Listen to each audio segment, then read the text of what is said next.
Now, there's no doubt that a community college is one of the last places where you can have an affordable education. And only God knows where I'd be if I hadn't gone to a community college. I was fortunate enough at one time to serve as the president of the Los Angeles Community College District, one of the largest community colleges in this nation. And this question of college affordability is central to the fight against income inequality. There's no doubt that education uplifts our communities and helps people get out of poverty and helps build a middle class. Look, let's be clear. There's an absolute growing crisis in our education system. Those who can afford it get it. Those who can't afford it are oftentimes left behind. And those who do graduate end up with huge debts, out-of-control debts that take many decades to pay back.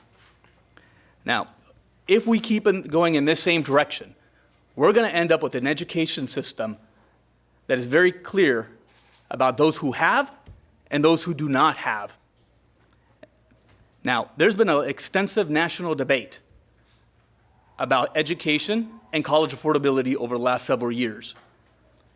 Sanders wanted a tuition-free education experience.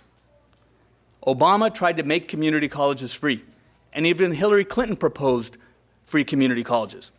But today in California, we become a national leader that is going to do exactly just that. Both the college affordable piece and free community college for the first year. And this is really critical because we know that if a student goes to a community college or goes to college and goes full time, their possibility of succeeding is so much more than if they were to go part-time, particularly if it's free. So now we can tell our students it's affordable if you go to a four-year university right off the bat, but it's free if you go to a community college. And here's the reason why it's really important. Because if we can get them into a community college, we're going to get them in the Pell Grants. We're going to get them in the Cal Grants. And we're going to provide all the different tools that a student needs to be successful. And we know what the stat says.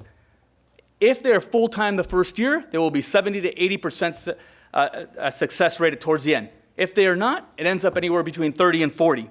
My name is Monique Graham. I'm a full-time student at Sac State, taking 18 units and working 30 hours a week in Del Paso Heights. I'm 6 classes away from achieving my dream of graduating college.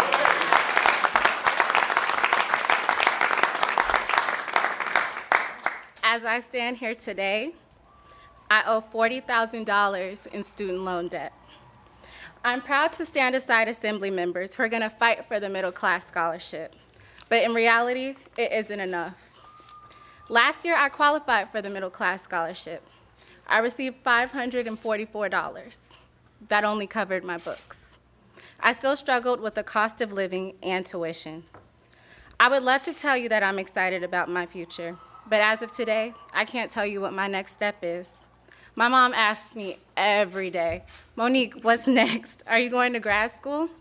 I would love to continue my education, earning both a master's and a doctorate degree. This state can't afford to have students like me facing a future of debt instead of their dreams.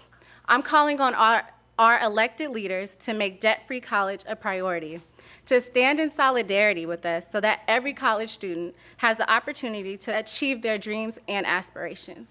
Growing up in a single low-income home with my 2 younger sisters, there was no shortage of determination and love in our house, but there was a shortage of stability. Not knowing where our next meal would come from, not knowing if we'd be able to pay our bills, and not knowing if I'd be able to afford a college education, our financial situation always dominated the dinner conversation. When I received the Blue and Gold grant to attend UC Davis, I was elated.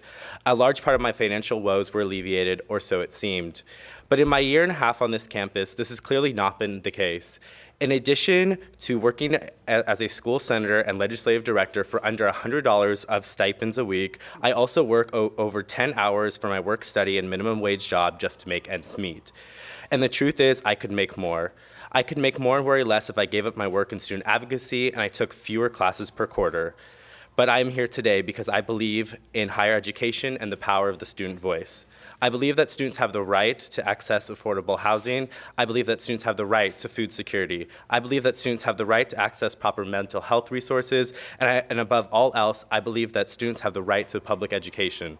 Without college debt replacement scholarship, students like me who want to contribute to our university and become a voice for other students in need will be turned away from our public education system.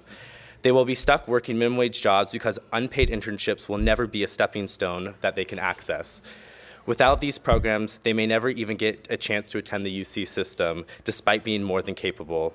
And let's be very, very clear about what we're doing today.